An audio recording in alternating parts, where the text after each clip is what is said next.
it's me, Miss Fry. Still here. Okay, listen.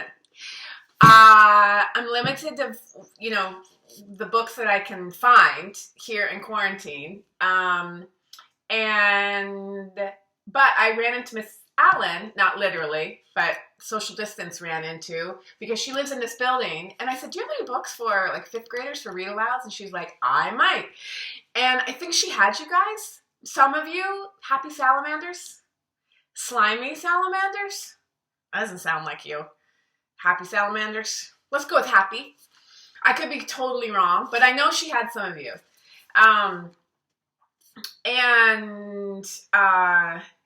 One of the books that she gave me was The One and Only Ivan. Okay, Nikita, I know this is one of your favorite books, and I hope you don't mind if I read it out loud to the rest of the class. Excuse me. I've always wanted to read it because of your recommendation. I bet there's some others of you who have read it. I hope it's not too many of you. But you know what? Maybe it'll still be nice to hear it over again. I mean, a good story is a good story, no matter how many times you hear it. I love Katherine Applegate, the author, and she has just written a sequel called I think it's called The One and Only Bob. So anyway, this is what we're going to go to. Hopefully, enough of you hadn't heard it. But listen, if there's a growing number, a big number of you who have heard it, have read it and you're done, you don't want to read it again, then I have one other option. And I could have two book clubs, not book clubs, but read alouds going at the same time. Okay? So we're going to talk about it tomorrow quickly at morning meeting. And if enough of you have read it, I'll continue for those who haven't, but then I'll start another one. Okay? The One and Only Ivan. I like how they do that. This is for Julia. It is never too late to be what you might have been. George Eliot. Glossary. Chest beat. Repeated slapping of the chest with one or both hands in order to generate a loud sound. Sometimes used by guerrillas as a threat displayed to intimidate an opponent. Domain. Territory. The grunt. Snorting, pig-like noise made by guerrilla parents to express annoyance. Meeball. Dried excrement thrown at observers.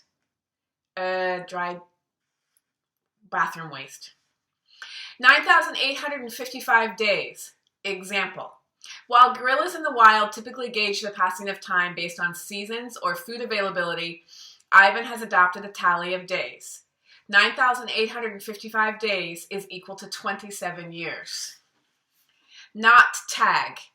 That's his stuffed toy gorilla. Silverback. Also less frequently gray boss. An adult male over 12 years old with an area of silver hair on his back. The silverback is a figure of authority responsible for protecting his family. Slimy chimp, slang, offensive. A human refers to sweat on hairless skin. Ew, gross. Vining, casual play, a reference to vine swinging. Hello. I am Ivan. I am a gorilla. It's not as easy as it looks. Oh, right away, I love it. I gotta move some things closer to the light. I'm losing it, the light. Names. So each chapter has titles like this. Again, in lowercase. People call me the freeway gorilla, the ape at exit 8, the one and only Ivan, mighty silverback. The names are mine, but they're not me. I am Ivan, just Ivan, only Ivan. Humans waste words. They toss them like banana peels and leave them to rot. Everyone knows the peels are the best part. I suppose you think gorillas can't understand you. Of course, you also probably think we can't walk upright. Try knuckle walking for an hour. You tell me. Which way is more fun? Patience. I've learned to understand human words over the years, but understanding human speech is not the same as understanding humans. I'm losing my light, you guys. Can I move over here? Whoa, that's too sunny. Okay. Humans speak too much. They chatter like chimps, crowding the world with their noise even when they have nothing to say. It took me some time to recognize all those human sounds, to weave words into things, but I was patient. Patient is a useful way to be when you're an ape. Gorillas are as patient as stones. Humans, not so much. How I look. I used to be a wild gorilla, and I still look the part. I have a gorilla's shy gaze, a gorilla's sly smile. I wear a snowy saddle of fur, the uniform of a silverback. When the sun warms my back, I cast a gorilla's majestic shadow. In my size, humans see a test of themselves. They hear fighting words on the wind, when all I'm thinking is how the late-day sun reminds me of a ripe nectarine. I'm mightier than any human, 400 pounds of pure power. My body looks made for battle. My arms, outstretched, span taller than the tallest human. My family tree spreads wide as well. I am a great ape, and you are a great ape, and so are chimpanzees and orangutans and bonobos, all of us distant and distrustful cousins. I know this is troubling. I, too, find it hard to believe there is a connection across time and space, linking me to a race of ill-mannered clowns. Chimps. There's no excuse for them. The Exit 8 Big Top Mall and Video Arcade. I live in a human habitat called the Exit 8 Big Top Mall and Video Arcade. We are conveniently located off I-95 with shows at 2, 4, and 7, 365 days a year. Mac says that when he answers the trilling telephone, Mac works here at the mall. He is the boss. I work here too. I am the gorilla. At the Big Top Mall, a creaky music carousel spins all day, and monkeys and parrots live amid the merchants. In the middle of the mall is a ring with benches where humans can sit on their rumps while they eat soft pretzels. The floor is covered with sawdust made of dead trees. My domain is at one end of the ring. I live here because I am too much gorilla and not enough human. Stella's domain is next to mine. Stella is an elephant. She and Bob, who is a dog, are my dearest friends. At present, I do not have any gorilla friends. My domain is made of thick glass and rusty metal and rough cement. Stella's domain is made of metal bars. The sun bear's domain is wood. The parrot's is wire mesh. 3 of my walls are glass. One of them is cracked, and a small piece about the size of my hand is missing from its bottom corner. I made the hole with the baseball bat Matt gave me for my 6th birthday. After that, he took the bat away, but he let me keep the baseball that came with it. A jungle scene is painted on one of my domain walls. It has a waterfall without water, and flowers without scent, and trees without roots. I didn't paint it, but I enjoy the way the shapes flow across my wall, even if it isn't much of a jungle. I am lucky my domain has 3 windowed walls. I can see the whole mall and a bit of the world beyond. The frantic pinball machines, the pink billows of cotton candy, the vast and treeless parking lot. Beyond the lot is a freeway where cars stampede without end. A giant sign at its edge beckons them to stop and rest like gazelles at a watering hole. The sign is faded, the colors bleeding, but I know what it says. Mac read its words aloud one day. Come to the Exit 8 Big Top Mall and Video Arcade, home of the one and only Ivan, mighty Silverback. Sadly, I cannot read, although I wish I could. Reading stories would make a fine way to fill my empty hours. Once, however, I was able to enjoy a book left in my domain by one of my keepers. It tasted like termite. The freeway billboard has a drawing of Mac in his clown clothes and Stella on her hind legs and an angry animal with fierce eyes and unkempt hair. That animal is supposed to be me, but the artist made a mistake. I am never angry. Anger is precious. A silverback uses anger to maintain order and warn his troops of danger. When my father beat his chest, it was to say, beware, listen, I am in charge. I am angry to protect you, because that is what I was born to do. Here in my domain, there was no one to protect. The littlest big top on earth. My neighbors here at the Big Top Mall know many tricks. They are an educated lot, more accomplished than I am. One of my neighbors plays baseball, although she is a chicken. Another drives a fire truck, although he is a rabbit. I used to have a neighbor, a sleek and thoughtful seal, who could balance a ball on her nose from dawn till dusk. Her voice was like the throaty bark of a dog chained outside on a cold night. Children wished on pennies and tossed them into her plastic pool. They glowed on the bottom like flat copper stones. The seal was hungry one day, or bored perhaps, so she ate 100 pennies. Mac said she'd be fine. He was mistaken. Mac calls our show the littlest big top on earth. Every day at 2, 4, and 7, humans fan themselves, drink sodas, applaud, babies wail. Mac, dressed like a clown, pedals a tiny bike. A dog named Snickers rides on Stella's back. Stella sits on a stool. It is a very sturdy stool. I don't do any tricks. Mac says it's enough for me to be me. Stella told me that some circuses move from town to town. They have humans who dangle on ropes, twining from the tops of tents. They have grumbling lions with gleaming teeth and a snaking line of elephants, each clutching the limp tail in front of her. The elephants look far off into the distance so they won't see the humans who want to see them. Our circus doesn't migrate. We sit where we are, like an old beast too tired to push on. After our show, humans forage through the stores. A store is where humans buy things they need to survive. At the Big Top Mall, some stores sell new things. Things like balloons and t-shirts and caps to cover the gleaming heads of humans. Some stores sell old things, things that smell dusty and damp and long forgotten. All day I watch humans scurry from store to store. They pass their green paper, dry as old leaves and smelling of 1,000 hands, back and forth and back again. They hunt frantically, stalking, pushing, grumbling. Then they leave, clutching bags filled with things, bright things, soft things, big things. But no matter how full the bags, they always come back for more. Humans are clever indeed. They spin pink clouds you can eat. They build domains with flat waterfalls.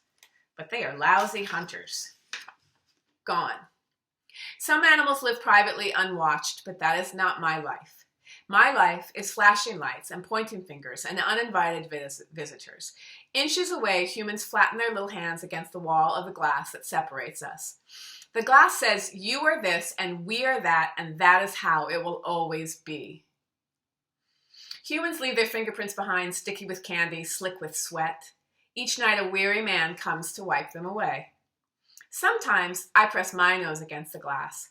My nose print, like your fingerprint, is the first and last and only one.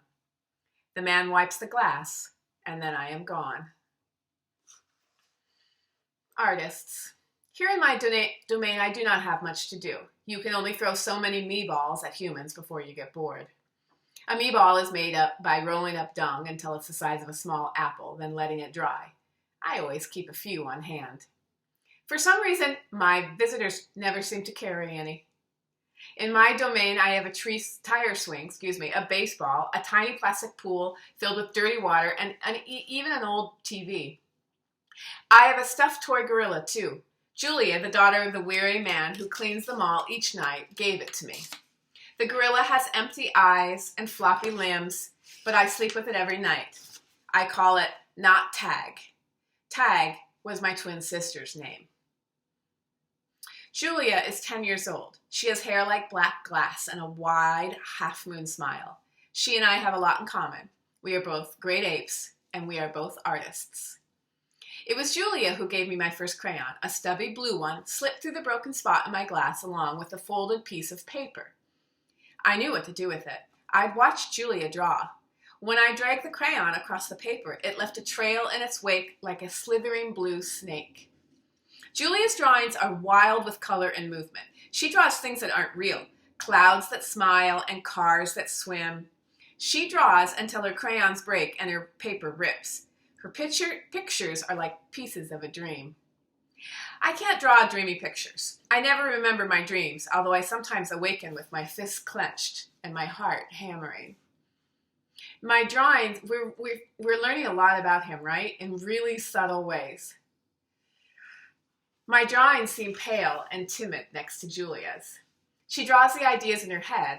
I draw the things in my cage, simple items that fill my days. An apple core, a banana peel, a candy wrapper. I often eat my subjects before I draw them. But even though I draw the same things over and over again, I never get bored with my art. When I'm drawing, that's all I think about.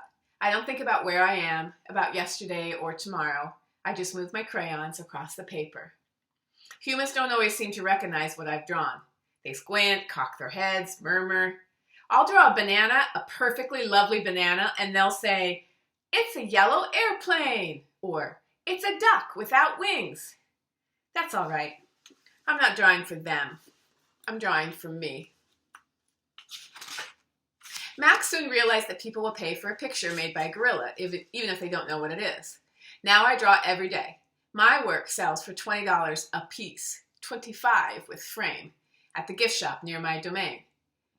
If I get tired and need a break, I eat my crayons. Shapes in clouds. I think I've always been an artist. Even as a baby, still clinging to my mother, I had an artist's eye. I saw shapes in the clouds and sculptures in the tumbled stones at the bottom of a stream. I grabbed at colors, the crimson flower just out of reach, the ebony bird streaking past. I don't remember much about my early life, but I do remember this. Whenever I got the chance, I would dip my fingers into cool mud and use my mother's back for a canvas. Aww. She was a patient soul, my mother. Imagination. Someday, I hope I can draw the way Julia draws, imagining worlds that don't yet exist. I know what most humans think. They think gorillas don't have imaginations. They think we don't remember our pasts or ponder our futures. Come to think of it, I suppose they have a point. Mostly I think about what is, not what could be. I've learned not to get my hopes up. The loneliest gorilla in the world. When the Big Top Mall was first built, it smelled of new paint and fresh hay, and humans came to visit from morning till night. They drifted past my domain like logs on a lazy river. Lately, a day might go by without a single visitor.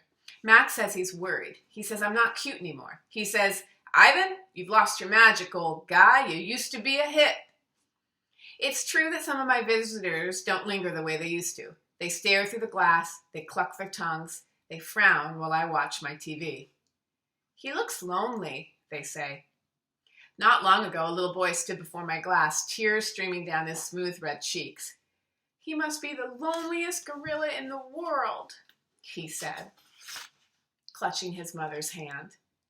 At times like that, I wish humans could understand me the way I can understand them. "It's not so bad," I wanted to tell the little boy. "With enough time, you can get used to almost anything." I think this will be the last little bit. TV. My visitors are often surprised when they see the TV Mac put in my domain. They seem to find it odd, the sight of a gorilla staring at tiny humans in a box. Sometimes I wonder, though, isn't the way they stare at me sitting in my tiny box just as strange? My TV is old. It doesn't always work, and sometimes days will go by before anyone remembers to turn it on. I'll watch anything, but I'm particularly fond of cartoons with their bright jungle colors. I especially enjoy it when someone slips on a banana peel. Bob, my dog friend, loves TV almost as much as I do. He prefers to watch professional bowling and cat food commercials. Bob and I have seen many romance movies, too. In a romance, there is much hugging and sometimes face-licking. I have yet to see a single romance starring a gorilla. We also enjoy old Western movies. In a Western, someone always says this: "This town ain't big enough for the both of us, Sheriff." In a Western, you can tell who the good guys are and who the bad guys are, and the good guys always win. Bob says Westerns are nothing like real life. The Nature Show. I have been in my domain for 9,855 days, alone. For a while, when I was young and foolish, I thought I was the last gorilla on Earth. I tried not to dwell on it. Still, it's hard to stay upbeat when you think there are no more of you. Then one night, after I watched a movie about men in black hats with guns and feeble-minded horses, a different show came on. It was not a cartoon, not a romance, and not a Western. I saw a lush forest. I heard birds murmuring. The grass moved. The trees rustled. And then I saw him. He was a bit threadbare and scrawny, and not as good-looking as I am, to be honest. But sure enough, he was a I like that. He was a bit threadbare and scrawny and not as good looking as, as I am, to be honest. I didn't mean to read past that. But sure enough, he was a gorilla. As suddenly as he'd appeared, the gorilla vanished, and in his place was a scruffy white animal called, I learned, a polar bear, and then a chubby water creature called a manatee, and then another animal and another. All night I sat wondering about the gorilla I'd glimpsed. Where did he live? Would he ever come to visit?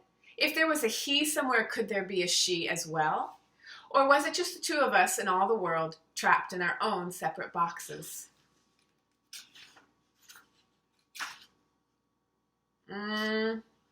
Okay. We're going to start tomorrow with Stella. And again, I'm going to take a poll and see how many of you guys have read this. And if it's a lot of you, I'll start another one. I'll keep this one going, but I'll start another one as well. Okay? I like it. I like the way she writes it.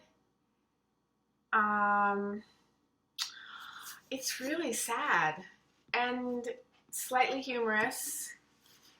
I really like it so far. That's all I can say about it. I'm sorry. But I think it's going to be a good one. All right, you guys. I will post this as soon as it processes, and thank you for coming again.